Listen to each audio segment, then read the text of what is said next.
Alors, je vous enjoins à ouvrir la parole de Dieu ou simplement à lire sur l'écran qui est devant vous le 12e chapitre de l'Épître aux Romains. Nous allons lire les versets 1 et 2. Et ensuite, je cherche la suite pour ne pas perdre trop de temps. Nous allons aller dans 2 Timothée, le chapitre 1er, verset 1 à 7. Voilà, j'y étais. Tiens, Thessaloniciens. Timothée, 2 Timothée.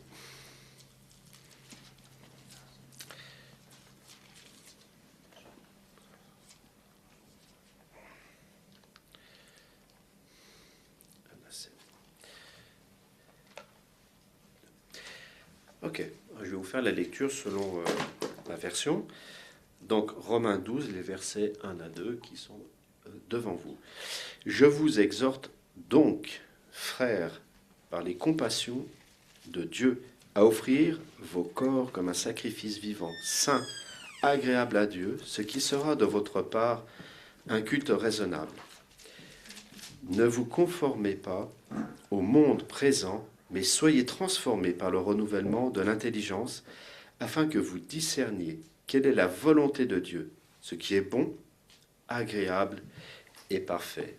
Et 2 Timothée, chapitre 1er, verset 7, nous dit « Car ce n'est pas un esprit de timidité que Dieu nous a donné, mais un esprit de force, d'amour et de sagesse. » Que Dieu bénisse sa parole et sa servante qui va maintenant nous partager le pain de vie.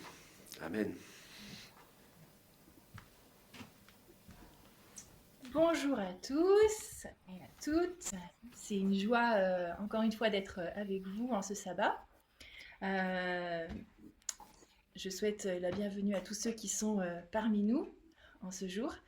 Que la bénédiction du Seigneur repose sur vous en abondance et que, en ces instants, nous puissions vraiment recevoir sa paix, son amour et marcher dans ses voies.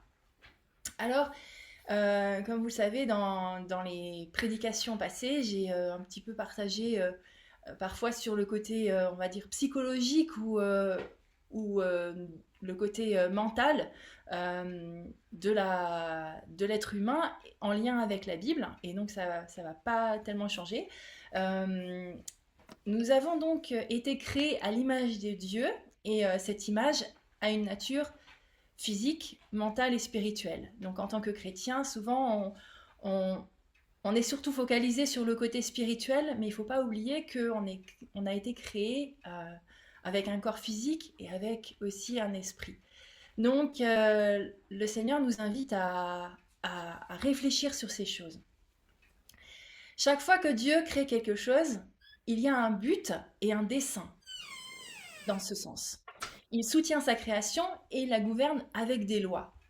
Alors, les scientifiques cherchent à comprendre la nature des choses. Eh bien, nous aussi, soyons quelque part des scientifiques. En tant qu'enfants de Dieu, nous sommes appelés à prendre la Bible, à prendre l'esprit de prophétie, pour essayer de comprendre comment les choses fonctionnent dans la création de Dieu. Et comme vous le savez, je ne sais pas si, je pense que vous en avez conscience, souvent, en tant qu'être humain, on ne connaît pas vraiment notre corps. On le sait, euh, souvent une femme ne connaît pas son corps, ne connaît pas comment il fonctionne, et c'est pareil un peu pour les hommes.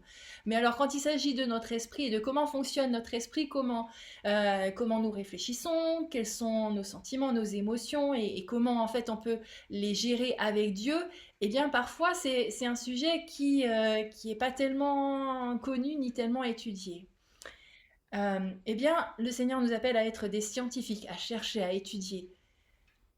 Donc, notre frère Florian nous a lu le texte de Romains 12, et donc je vais reprendre le verset 2, où il nous est dit « Ne vous conformez pas au siècle présent, mais soyez transformés par le renouvellement de l'intelligence. » Vous êtes-vous déjà demandé pourquoi Dieu veut renouveler notre intelligence ou notre esprit, selon les traductions, en tout cas en anglais, c'est l'esprit, c'est la pensée. Donc Dieu veut renouveler notre pensée, notre esprit. La Bible dit que chaque être humain qui naît dans ce monde naît malheureusement avec un esprit qui n'est plus comme à l'origine. Le psaume 51, verset 7 dit « Voici, je suis né dans l'iniquité et ma mère m'a conçu dans le péché. » Mais quand on lit le récit de la création, on voit que Dieu ne nous a pas créés avec un esprit défectueux. Il dit dans Genèse 1, verset 26, que Dieu a créé l'homme à son image. Et d'ailleurs, dans Genèse, donc dans ce texte, quand nous le lisons, Dieu dit « Faisons l'homme à notre image », eh bien l'esprit de prophétie nous dit que c'est le Père qui parle au Fils. Et il dit « Faisons l'homme à notre image ». Donc nous avions un esprit parfait. Lorsque Dieu nous a créés, Adam et Ève avaient un esprit parfait. Lorsqu'il a conçu l'être humain, il a intégré un dessein spécifique dans son corps. Et ce dessein, c'était que les caractéristiques externes, donc physiques et internes, des parents soient transmis à la génération suivante. Et ainsi, Dieu qui est parfait nous a conçus, nous a donné naissance et nous étions parfaits. Mais quand on lit la suite de Genèse, on voit qu'il y a eu la chute. Et au verset 10, on voit donc la première émotion négative qui est expérimentée par l'être humain, on en avait déjà parlé, c'est que Adam dit « J'ai entendu ta voix dans le jardin et j'ai eu peur parce que je suis nu. » Donc l'être humain a eu peur. Et ça, c'est le premier symptôme d'un esprit qui est défectueux quelque part, qui est passé par une transformation. C'est pour ça que Dieu veut nous renouveler. Et la culpabilité et la peur sont les premières émotions négatives qui ont été ressenties par l'être humain. Dans Genèse 5, 1 et 2, il nous est dit, donc voici le livre de la postérité d'Adam, lorsque Dieu créa l'homme, il le fit à la ressemblance de Dieu. Il créa l'homme et la femme, il les bénit et les appela du nom d'homme, ou Adam, lorsqu'ils furent créés. Et au verset 3, on voit qu'Adam engendra un fils à son image. Ah, Dieu a créé l'homme à son image, et pourtant l'homme a engendré un être à son image à lui. Eh bien, qu'est-ce qui s'est passé ? Adam, à cause de sa désobéissance, a développé un problème dans son esprit. Et ce problème mental, la Bible l'appelle l'esprit charnel ou égoïste. Il a donc donné naissance à un enfant à sa propre image, qui n'était pas l'image de Dieu. Donc nous sommes tous nés avec cet esprit. Et c'est pourquoi la Bible parle dans Genèse 12, 2 de l'importance de renouveler l'esprit ou l'intelligence. C'est pourquoi aussi la Bible dit que le cœur doit être circoncis dans Romains 2, 29. Elle dit également que nous devons naître de nouveau dans Jean 3, 3. Et c'est pourquoi Ézéchiel dit dans Ézéchiel 18, 31 que nous avons besoin d'un cœur nouveau. Tout ça, c'est la même pensée en fait. C'est que la Bible dit à l'humanité, enfin Dieu, à travers sa parole, dit à l'humanité de différentes manières, ton esprit a besoin de guérison. Et il veut nous expliquer comment obtenir cette guérison. Ce changement d'esprit et cette guérison vient de Dieu. Mais pour que Dieu apporte ce changement, il nous faut coopérer avec lui. Pour changer d'esprit, nous devons avoir la foi que Dieu le fera en nous et pour nous. Le but de ce message est donc de nous aider dans notre cheminement chrétien à coopérer avec Dieu pour qu'il nous donne un cœur nouveau et pour qu'on conserve ce cœur nouveau. Si je tiens à le préciser, c'est parce que toutes les bonnes choses viennent de Dieu. Un cœur nouveau vient de Dieu et aucune procédure, aucun acte, aucune œuvre ne peut nous donner un cœur nouveau, sauf si Dieu fait le choix de nous le donner. Alors, on va gratter un peu plus. Que sont les pensées ? On en avait déjà parlé il y a quelques temps, mais bon, on va faire un petit peu un retour en arrière. Donc, qu'est-ce que c'est que les pensées ? Eh bien, le corps est interconnecté. Grâce aux nerfs et aux hormones, chaque organe communique avec les autres. Mais comment l'esprit communique-t-il avec le corps ? Comment les différentes facultés de l'esprit communiquent-elles entre elles ? Eh bien, on va dire que les pensées sont le langage de l'esprit. L'esprit communique avec lui-même par le biais des pensées. Les pensées sont le langage de l'esprit et les sentiments sont le langage du corps. Ellen White a dit « Les pensées et les sentiments combinés constituent le caractère moral. Toutes les activités mentales du conscient, telles que le raisonnement, la conscience, la volonté, et dans l'inconscient, là où sont stockés tous nos souvenirs, tout ce qu'on a vécu, sont réalisées à l'aide de pensées. Les pensées communiquent au sein de ces facultés. Est-ce que vous saviez que les scientifiques peuvent mesurer les pensées ? C'est vraiment incroyable. Toute cette activité mentale est réelle et peut être observée à l'aide de divers types d'imagerie cérébrale. Et parfois, on se dit « mes pensées, elles sont pour moi et personne ne peut les voir ». Et en fait, si on est relié avec une imagerie cérébrale, eh bien, nos pensées provoquent plusieurs choses. Elles provoquent un champ magnétique qui peut être mesuré. Elles provoquent aussi des impulsions électriques qui peuvent être suivies. Elles ont des effets chimiques qui peuvent être observés et mesurés. Des photons sont activés, pouvant être capturés sur des écrans d'ordinateur. Une activité énergique peut être expliquée à l'aide de la physique quantique, donc ça va quand même loin, et les vibrations dans les membres des neurones peuvent être captées par des instruments. Tout ça, rien qu'avec nos pensées. Alors, le docteur Carol Leaf a fait une observation. Elle a réalisé que les pensées créent une substance physique. Vous imaginez ça ? Maintenant, quand vous pensez à quelque chose, un nouveau nerf se développe, et on en parlera un tout petit peu plus tard. Les pensées déclenchent la croissance de nerfs. Les pensées sont stockées dans notre cerveau comme les branches d'un arbre. Imaginez un arbre, et bien nos pensées sont stockées dans notre cerveau comme un arbre. Les pensées sont très puissantes. Elles activent un réseau de neurones qui convertissent nos pensées en action. Parce que les pensées ne restent pas... Enfin, elles peuvent rester à l'état de pensée, mais souvent, elles se transforment en action. Il faut savoir que chaque jour, si j'étais avec vous, je vous poserais la question, est-ce que vous pensez savoir combien on a de pensées chaque jour ? Eh bien, il faut savoir que chaque jour, on a environ 70 000 pensées. Ce qui est intéressant, c'est qu'environ 65 000 d'entre elles sont des choses auxquelles on pense sans cesse. Alors, et je vais être honnête, en ce moment, je me suis mise au tricot et en fait, mes pensées tournent beaucoup autour du tricot. Donc, je me dis, mais quel point et quelle laine. Donc, voilà. Eh bien, en fait, bon, il n'y a pas que ça, évidemment. Mais en fait, dans ces pensées, ça tourne souvent autour d'elles-mêmes. Si vous avez toujours les mêmes pensées, vous ne changerez pas. Si moi je pensais qu'au tricot, je passerais ma vie à faire du tricot, mais ça ne m'avancerait pas beaucoup. Donc, le Seigneur, il désire aussi transformer et renouveler notre intelligence pour qu'on puisse penser à d'autres choses. C'est par nos pensées que nous créons une réalité. Toute la réalité que nous avons créée autour de nous, la façon dont vous choisissez d'envisager certaines situations dans la vie, nos croyances, tout cela n'était autrefois qu'une pensée. Votre personnalité est la réalité, est votre réalité personnelle. Alors, vous ne pouvez réfléchir qu'à partir des données que vous avez déjà recueillies, ce qui signifie que vous ne pouvez jamais penser à quelque chose de nouveau, à moins d'avoir de nouvelles choses qui vont venir dans notre esprit. C'est pour ça qu'il est important aussi de s'intéresser à différents sujets pour éviter de recycler et de combiner nos pensées tout le temps.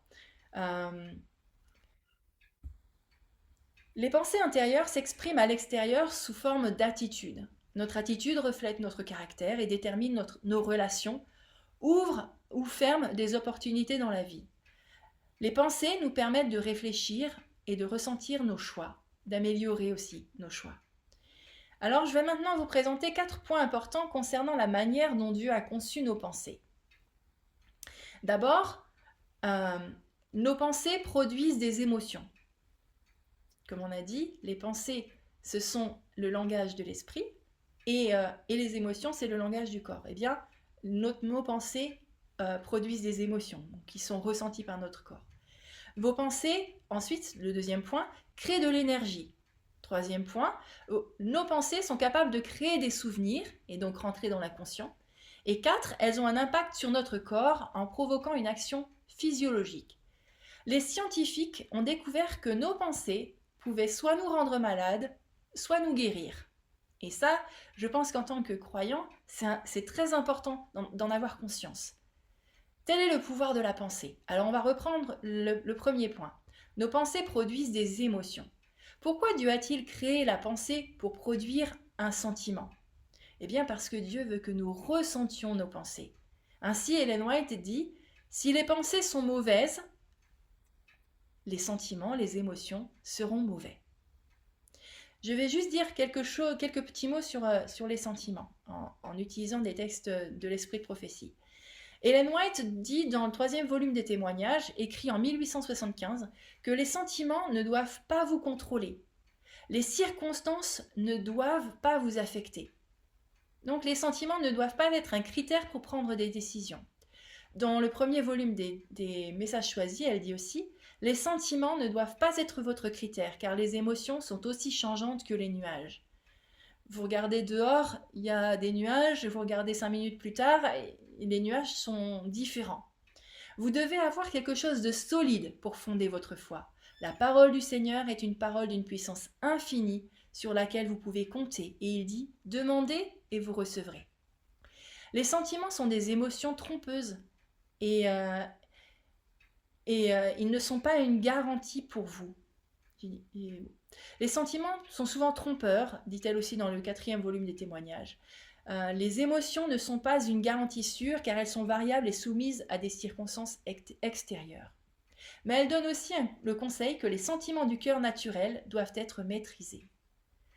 Si les sentiments du cœur naturel ne sont pas maîtrisés et soumis à l'influence sanctifiante de la grâce de Dieu reçue par le canal de la foi, les pensées du cœur ne sont pas pures et saintes. Donc Dieu désire que nos pensées et donc ensuite nos sentiments soient en fait passés par le filtre de la parole de Dieu et par la grâce de Dieu.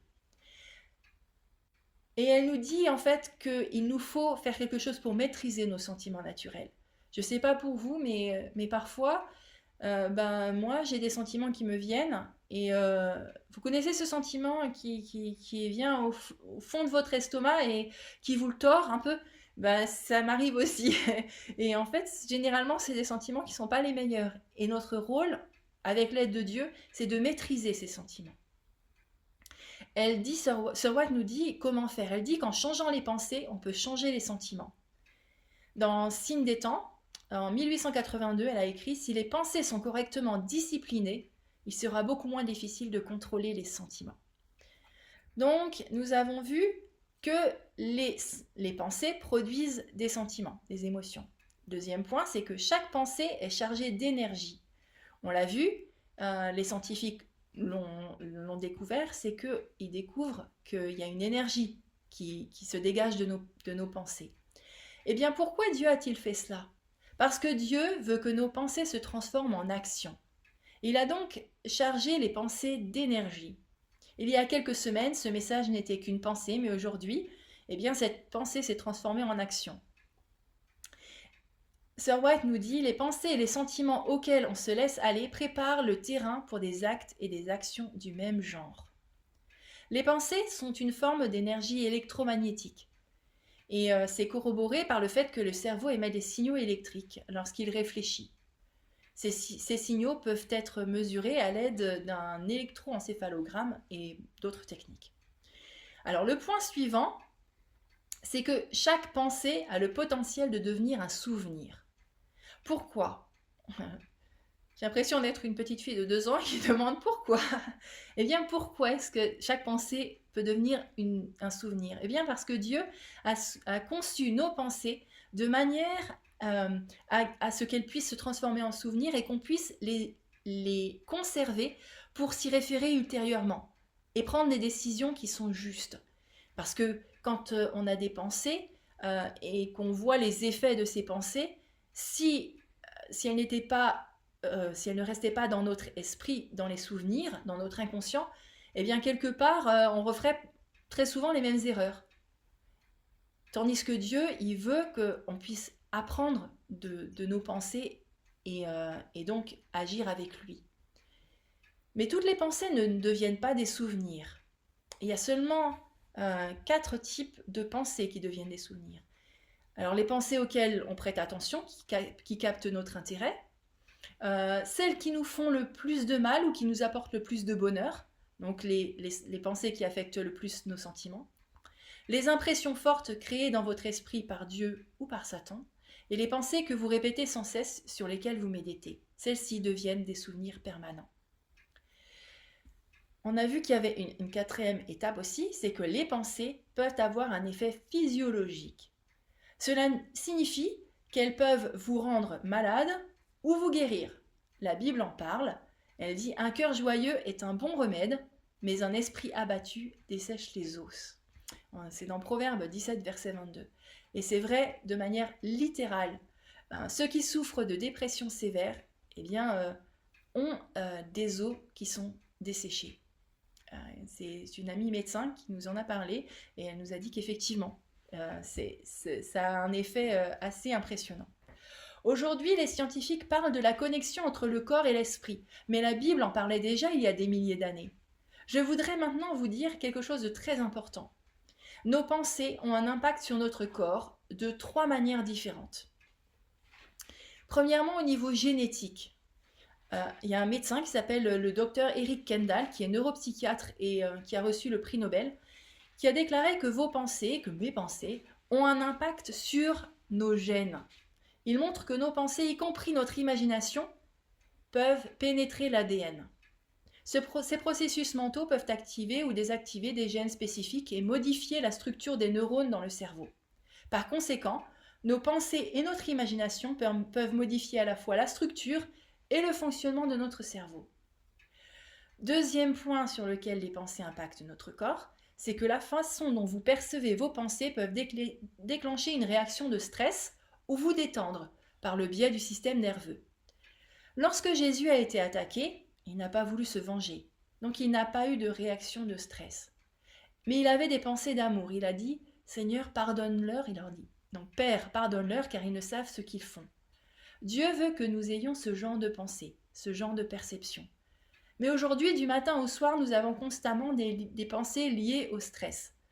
Un malentendu entre mari et femme donne une montée en flèche de la réaction de stress. On va conduire pour aller au travail, il y a des embouteillages, une réaction de stress, je ne vais pas être à l'heure. On n'a pas respecté les délais dans le travail, réaction de stress. En une journée typique, au XXIe siècle, nous avons 5 à 10 réactions de stress. Or, il faut savoir que notre corps n'est pas fait pour supporter autant de réactions de stress. Il est fait pour supporter 1 à 2 réactions par mois, pas par jour, par mois. Alors comprenez-vous maintenant pourquoi notre esprit a un impact négatif sur notre corps ?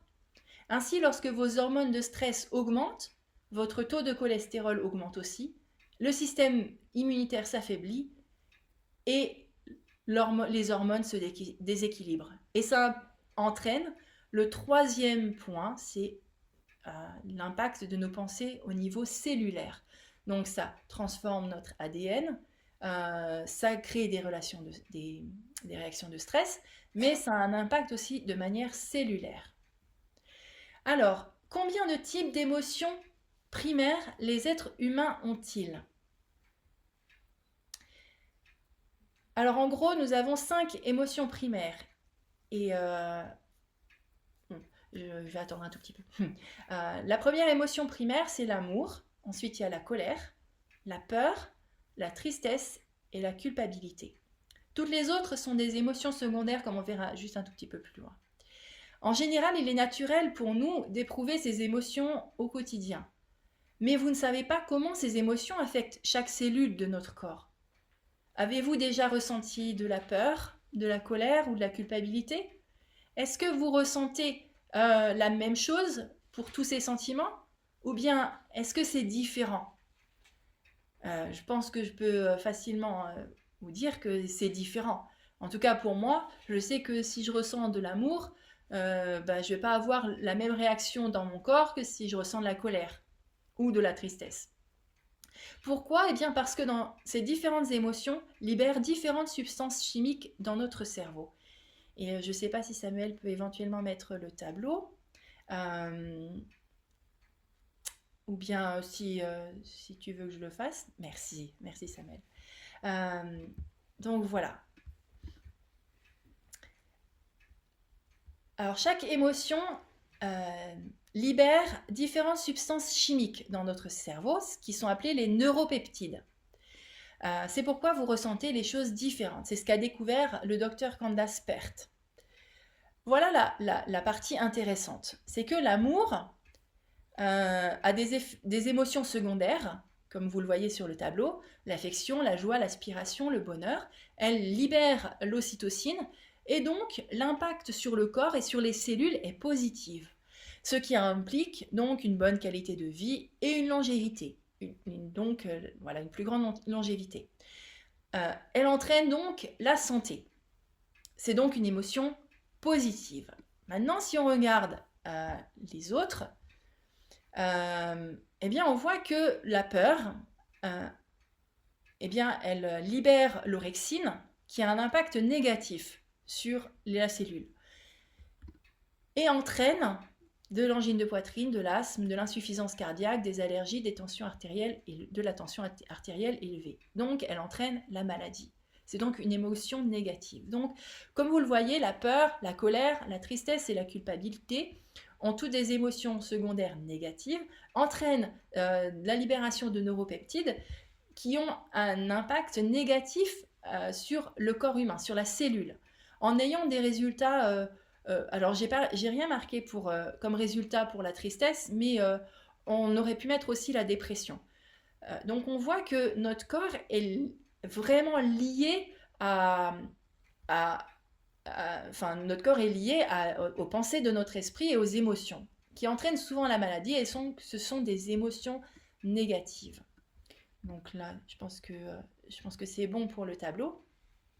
Alors, il est normal de ressentir ces émotions. Mais pourquoi l'amour est-elle la seule émotion positive? Ellen White dit que Dieu a inscrit sa loi sur chaque fibre nerveuse et musculaire. Quelle est cette loi? Elle dit que c'est la loi de l'amour dans le gouvernement de Dieu. Et maintenant, vous comprenez pourquoi l'amour est conçu pour aimer, si je veux dire, et non pour haïr. Il existe 3 façons de gérer nos émotions. Et je vais vous dire qu'il n'y en a qu'une seule qui est vraiment valable et qui est vraiment selon le plan de Dieu. La première manière de gérer les émotions, c'est de les refouler pendant des années et risquer d'être malade. Ensuite, c'est les réprimer. Donc leur dire non, je ne les ressens pas. Et en fait, c'est plus grave, c'est plus dangereux parce que quand ça explose, ça explose. Et la 3e manière, eh bien, c'est de gérer, de faire face à chaque émotion. Pas de les refouler, ni de les réprimer, mais d'y faire face. Donc, par exemple, on va pas prendre toutes, mais par exemple, pour la peur, eh bien, la peur restreint votre vie et vous éloigne des gens et des situations. La peur a un impact traumatisant sur l'esprit. Mais il y a une solution, c'est 2 Timothée 1,7 que nous a lu notre frère tout à l'heure. Et j'en parlerai un peu plus tout à l'heure, mais non, pas très longtemps. Mais le texte nous dit, ce n'est pas un esprit de timidité ou de crainte, parce que le mot grec pour timidité, c'est aussi crainte. Eh bien, ce n'est pas un esprit de timidité que Dieu nous a donné, mais un esprit de force, d'amour et de sagesse. Eh bien, le Seigneur nous invite à nous accrocher à ces promesses. Par exemple, pour la colère, il y a Proverbe 16, verset 32, qui nous dit, alors attendez, je vais vous le trouver, je ne l'ai pas marqué dans mon document, « Celui qui est lent à la colère vaut mieux qu'un héros, et celui qui est maître de lui-même que celui qui prend des villes. » Donc le Seigneur nous invite par sa parole à faire face à chaque émotion et à lui présenter, à dire « Seigneur, tu vois, je ressens ces émotions. Aide-moi à y faire face. Donne-moi des textes dans ta parole qui m'aident à vider en fait ce sac d'émotions pour qu'elles puissent être purifiées par toi. » Dieu désire que nous aimions parce qu'en fait l'émotion de l'amour, en fait, il n'y a aucun problème. Il y a pas du tout de problème. Il y a que des solutions en fait avec l'amour. Donc Dieu nous a créés pour aimer. La Bible dit alors que quand vous êtes en colère contre quelqu'un, vous devez retenir cette colère pendant des années, c'est ça? Non. Eh bien, il donne un délai. Le Seigneur nous donne un délai pour régler ce problème. Il nous dit, ne te couche pas avec ta colère. Pourquoi Dieu donne-t-il ce délai? Parce qu'il sait que la pensée de la colère dans notre esprit va libérer certaines substances chimiques qui vont avoir un impact sur notre corps et provoquer des maladies et la mort. Alors, les pensées, on va voir aussi qu'il y a différents types de pensées, les bonnes et les mauvaises pensées. Les pensées de Dieu envers l'être humain sont bonnes, ce sont des bonnes pensées. Il dit dans Jérémie 29, 11, « Car je connais les pensées que j'ai formées sur vous, dit l'Éternel, pensées de paix et non de malheur, afin de vous donner un avenir et de l'espérance. » Voilà, ça ce sont les pensées de bienfait. Mais les pensées de Satan envers les êtres humains, eh bien, ce sont des pensées de mal, en fait. C'est l'origine du mal. Dans Jean 10, 10, il nous est dit, le voleur ne vient que pour voler, tuer et détruire. Et il est ce voleur qui veut voler, tuer et détruire les pensées de l'être humain.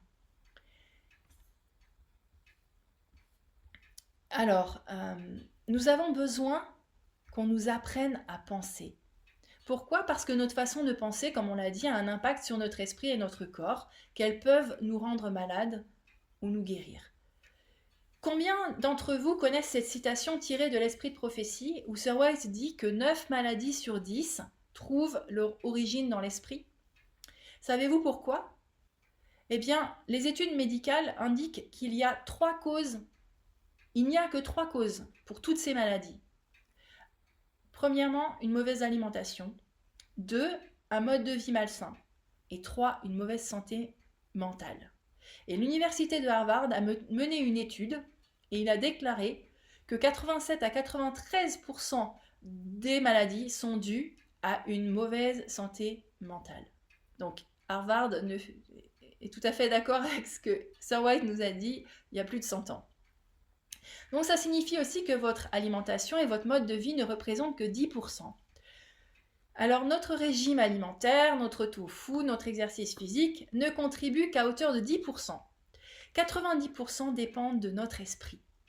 Comprenez-vous pourquoi nous avons besoin de Christ en nous? Et pour avoir Christ en nous, nous devons apprendre à gérer nos émotions et nos pensées. Quand on commence à avoir une nouvelle pensée, eh bien, il faut savoir que sur une cellule cérébrale, il y a d'abord une petite bosse. Et cette petite bosse se forme en 7 jours. Cette petite bosse, si on continue de la nourrir, donc cette pensée, si on continue de la nourrir, eh bien, elle se transforme, elle monte un peu, et donc au bout du 14e jour, elle est montée, on dirait presque une sucette. Et ensuite, au bout de 21 jours, elle se transforme en une sorte de champignon. C'est comme ça que ça se montre en fait quand il y a des radios ou des rayons X qui sont passés donc, dans le cerveau. Et donc il y a vraiment un impact et on le voit. Et ces substances physiques contiennent des informations sur le type d'émotion que vous avez associée à cette pensée, sur l'importance qu'elle revêt pour vous. Désormais, chaque fois que vous repensez à cette pensée, à ce souvenir, une impulsion électrique vous pousse à agir en fonction de cette pensée et donc à l'approfondir. Et les substances chimiques sont libérées pour nous permettre de ressentir vos pensées. Ainsi, si vous éprouvez de la colère envers quelqu'un, pensez à des émotions positives à son sujet. Par exemple, si mon frère, ma sœur, a fait quelque chose qui m'a déplu et que je suis en colère, au lieu de m'énerver après cette personne, eh bien, le Seigneur nous invite en fait à penser de bonnes choses, à ce que la personne a fait pour nous. Et en fait, c'est comme ça qu'on peut changer en fait notre mode de pensée ou notre mode de réagir, en pensant des choses positives sur cette personne et en priant Dieu qu'il transforme nos pensées. Je me souviens d'une fois où c'était il y a longtemps, c'était il y a une quinzaine d'années quand on est venu s'installer dans cette maison. Il y avait beaucoup de travail et c'était difficile parfois. Et un matin, quand on est arrivé, enfin on avait 2 heures de route, quand on est arrivé ici, j'étais de mauvaise humeur. Mais sincèrement, j'étais pas bien. J'étais vraiment pas bien. Et donc, j'avais des pensées, j'avais des émotions qui étaient négatives et je me suis dit, ça peut pas continuer comme ça. Et donc, tout simplement, je les ai présentées au Seigneur. J'ai dit, Seigneur, tu vois ces émotions, cette colère que j'ai en moi, tout ça, je te les donne. Euh, Enlève-les, je t'en prie, et purifie mes pensées. Et croyez-moi si vous voulez, mais au bout de 5 minutes, j'y pensais plus. Et j'ai remercié le Seigneur parce qu'il avait vraiment transformé mes pensées, transformé mes réflexions. Donc, le Seigneur, l'essence même de l'évangile, c'est que Dieu promet de changer notre cœur, nos pensées. Alors, quels sont les outils dont nous avons besoin pour changer le cœur? Lorsque l'esprit change, Dieu nous donne des outils nécessaires pour changer notre esprit. Et c'est là qu'on va prendre le texte de 2 Timothée 1, verset 7. Et on va l'étudier un petit peu. J'ai presque fini. Mais on va s'attarder un tout petit peu sur ce verset. Ce n'est pas un esprit de timidité que Dieu nous a donné, mais un esprit de force, d'amour et de sagesse. Alors, en réalité, comme je vous l'ai dit tout à l'heure, le mot timidité peut aussi être traduit par crainte, frayeur ou même lâcheté. Nous savons qu'à la création, nous avons été créés à l'image de Dieu. Or, il n'y a ni timidité, ni crainte, ni frayeur, ni même lâcheté en Dieu. Cela est confirmé donc, comme on l'avait dit, par le fait que la peur a été ressentie par l'homme. Donc, ce n'est pas un tel esprit que Dieu nous a donné. Il nous donne un esprit d'amour, de force, d'amour et de sagesse. Alors, qu'est-ce que la force ? On va étudier un tout petit peu ces trois termes. Qu'est-ce que la force ? Eh bien,